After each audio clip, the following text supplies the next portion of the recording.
namatti tola araboonni maashaallah sinjir waanuma kamirrattu maashaallah anti akil kitir bas nahiif naan jedha ati baay'ee nyaatta garuu qalloodha naan jedha dhugaa waaqa akkasuma naan jedhe harka fuune kabajamtoota hordoftoota kakuutii ubii akkam jirtu nagaa keessanii nagaa ko galata waaqaa ta'u ni har'a waan tokko sinii qoda dhugaa waaqa mana yeroo ganama jechuudha barii yeroo hirribaa kaatanii waan isin nyaattanii fi waan ani nyaachaa ture tokko sinitti himaa jechuudha mana madaamitti har'a garuu ana maal na kajeessise seetanii shukshuukaa hojjetatanii jubul saayilii wajjin haqiniin koo oluma hiixata dhugaa oluma hiixata too jubul saayilii kana deemtanii supermarketii irraa ilaaltanii magatiinsa maqaa gooftaati ishee xinnoo ishee 1,000 meeqatu irratti barreeffamee jira xiqqoo ishee jechuudha ishuma xiqqoo ishee ilba xiqqoo gizaazu xiqqoo sana beekumti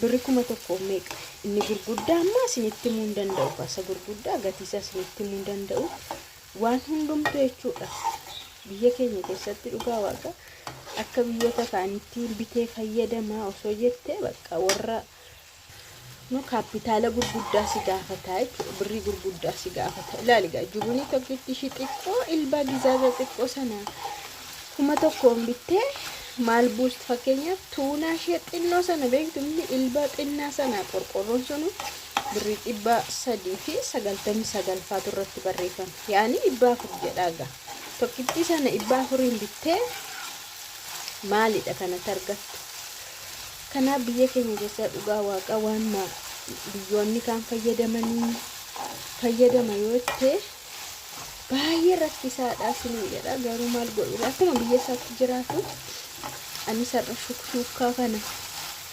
shunkurtii zayitii timaatimii walitti godhe akkuma baratame shuma biyya keessa killee lamatti godhee qaaraatti godhe kunoo kanumadha shukshuukaanii sanduushiidha jedhee gowwomse nyaachuuf waan hunda argachuu ulfaata dhugaa waaqa na yeroo darbe ruuziyyuu kajeelee du'ee dhugaa ruuziin sun birrii 1,000 meeqa dhaga laala ma dhugaa waaqa baay'ee tokko ulfaataadha qaala'insi sun jechuudha biddeen keenya nuufaa jiraatu xaafiin keenya umurii nuufaa dheeratu kanaadha timaatimii sirriitti bisheessuun barbaade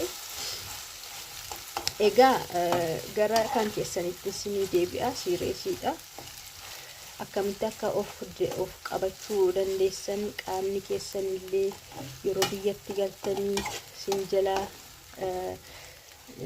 umnetti enerjiin keessan duwwaa hin taanetti waasnitti himaa jechuudha dhugaa waaqaanii waan akkamitti akkanii of kunuunsaa ture akkamitti akka of qallabaa ture mana madaamii keessatti sinifan himaa gaafa biyya galtaniif sin fayyada kun garuu yeroo baay'ee biyya yeroo galanii enerjii isa dura qabdu baay'inaan fayyadamta waan ta'eef fakkeenyaaf yeroo heerumtu yeroo deessuu kanatti enerjiin kee inni dura ati kuufatte baay'ee tokko si fayyada kanaafuu seeraan dhaggeeffadhaan sinin jedha sinittan ima dhugaa waaqa kun ani waan ofii koo fayyadamaa ture mana madaamitti sirriitti dhugaa waaqa nyaata nyaachaan tureni keessattuu ganama faama barii lafaa kee sirriitti kana ni nyaadhu jechuudha yeroo sana yeroo biyyatti galtanii huma tokko sinii dhibu dhukkubnillee dhukkubarraallee hin dandamattu dhugaa waaqa dhukkubni dafeellee sinii qabu jechuudha ijoollee keenya ma baay'ee isaanii dafanii kufuu dafanii dhukkubsatu enerjii dhabuu kanaaf hordoftoota jechuudha ganama jechuudha fakkeenyaaf ani yeroo mana madaamii turetti ganama barii sa'aatii 11 walakkaatti ka'uu danda'a gaafii immoo sa'aatii 12 jechuudha akka biyya keenyaatti isinitti haasa akka isiniin galuuf gaafii immoo sa'aatii 12 bariin ka'a jechuudha isa booda madaamii ijoollee 3 qabdi tokko xiqqaadha waggaa tokko iyyuu hin taane warri sun lamaan immoo mana barumsaa deemu. Jara lamaan hirribaan kaasaa hammaaman geessaa erga dhiqee booda uffatatti uffisee qursii kennaafii jechuudha. Aannan dhuguu haliiba danfiseen saanduwiishii xiqqoodhuma nyaatu badaa nyaatanii booda qodaa isaanii keessa immoo nyaata goggodheen yeroo baasiin dhufu sa'aatii tokko irratti dhufa yookaan ruubiirratti dhufa baasiitti geessaa jechuudha. Isa booda deebi'ee an amma shaahii fi haliiba shaayii haliiba ni dhugan jiramni shaayii haliiba birciqoo tokko dhugee narrafa dhugaa waaqa. Isa booda ergirra fee sa'aatii 14 jechuudha ganama keessaatii 4 yookaan 4 walakkaa gaafa shaniin ka'uyyuu jira dijaaja gadi baafadheen jechuudha. Nanka madaamii hin kaatii isheedhaaf buna shaayii danfisaa baay'ee ga'anii kan mana halkan qulqulleessan bol halkan amma sa'aatii 8ffaattiyuu turee qulqulleessa jechuudha. Amma hunduurra futti eegee mana hunda madaamiin isin jaallattu kan yeroo irribaa kaatu mana qulqulluu sana arguu barbaadde qulqulluu irribaa kaate shaayii buna jettee achi Nescafe dhugdi harakaata gochuu jaallatti gaa suuraa kaasuu jaallatti. Instagram irratti kana ganama fataa of gochuu jaallatti. Kanaaf ani ganama barii sana hin hojjedhu qulqullina. Garuu ammaatii waan hin qabneef uffata miiccuun illee natti hin baay'atu. Nu ijoollee masadiidha, madaamiidha. Jaarsi immoo mana niitii ishee kan biraa uffanni isaa yoo achumatti miiccama mana niitii kan biraa jiraata. Egaa akkasti ganamaadhaan haliiba dhugeen ciisa. Marsaa lammaffaa yeroon ka'uusi Nescafe yookaan immoo garuu qursii an nyaadhu gogaa miti dhugaa waaqa. Kubuzii gogaa sana qofa ani nyaadhu jechuudha. Akka namni kubuzii gogaa sana shaayii daabboodhaan nyaatanii ta'an inni waan tokko siin godhu waanuma tokko siin fayyadu. Kana fakkaatti shukshukkaan kiyya xumureera qaaraatti godheera. Oduu koo garuutti isinii dhufa. Sabooda akkatti nyaachuu qabdu jechuudha. Akka malee of miidhuun qabdan kan jedhu yaada isinii qopheesse.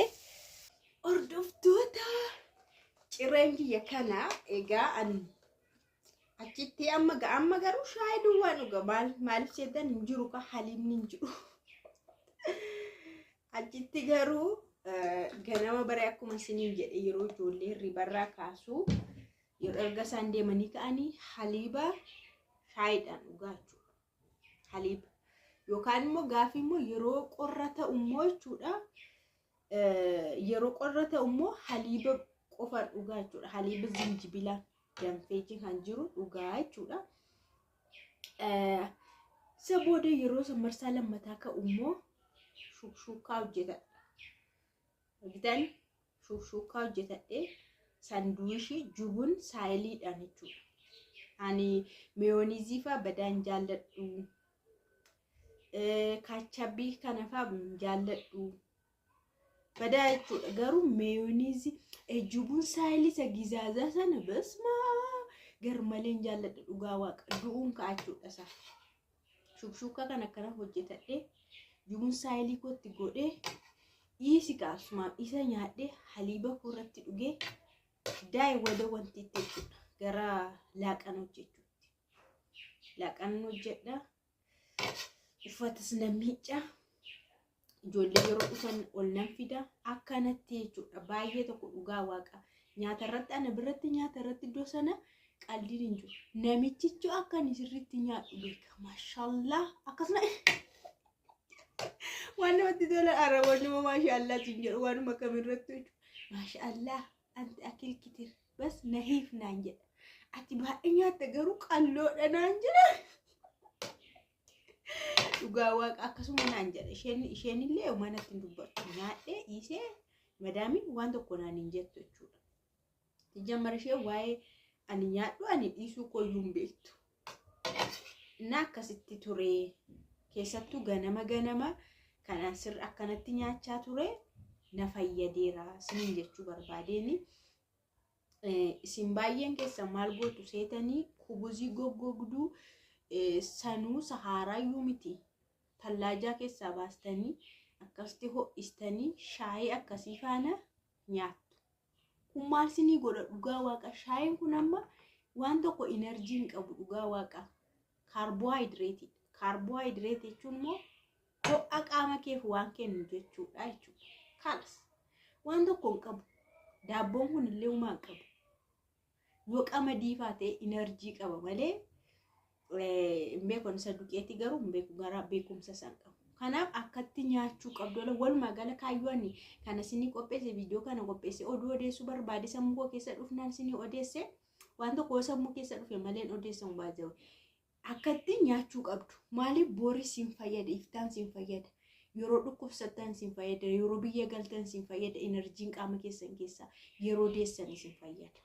Daftanii kuftan, daftanii caccabdan, bifti keessanillee daftanii hin badu. Kanaafuu dura nyaachuu qabdu malee dura enerjii of keessaa fixuun qabdan. Dhageessan miti? Yeroo fi kenna dhugaa waaqa abbaan fedhe waan baru. Kuna namchi anaan akkas jedhe baqqaalaan ati baay'ee nyaatta garuu qalloodhaa naan jedhe. Nyaatta garuu qalloodhaa naan jedhe. Bakka ani garuu hin furdanne garuu keessa kootti baay'ee enerjii naa ta'eera. Dhugaa waaqa. As dhufee waan rakkadhe hin qabu. Dhukkubsadhee kufee waan dhukkuba guddaadhaan qabame biyyuma arabaatti dhukkuba guddaadhaan dhukkubsadhee hin beeku. Maaliif nyaata kan nyaanni dhukkuba namarraa ittisa jenneen baranne ibinne kutaa gadi aanaatti baratamu iyyuu kun. Kanaaf of eeggadhaa dhugaa booriif iftaaniif sin fayyada. Nyaanni nyaata irratti qaldiin hin jiru. Serious hunda isaanii hundura taa'e nyaadhu. Hin nyaatti sin jedhu malee hinatti sin hin jedhan. Hinatti tu rakkisaadha malee nyaatti isheen qallaalee nyaattuu siin jedhu kuma ishee min qabu dhugaa waaqa. Ruuzii kana fa'aa sirriitti safooniin hojjetan sadii jaajaan hojjetan sirriitti. Keessattuu garuu an kan sin gorsu ciree keessan waan lubbuu qabu nyaadha. Warri kubuzii goggogduu shaayii kan nyaatanii an nyaadhee rattanii of gowwomsitan dhugaa waaqa enerjii keessan isa durdur as kee kuufattan suma fayyadamtu malee faayidaan qabu. Doktariinu ciree ganama baay'ee eeyyama. Even nama of huqqisuu barbaaduuf iyyuu ciree akka dhiisuu hin eeyyamu jechuudha. Ciree nyaatee kee sakaan laaqana fa'aa dhoowwata dhiisuu akka himama malee cireen baay'ee siireesiidha waan jiru keessaa dhugaa waaqa.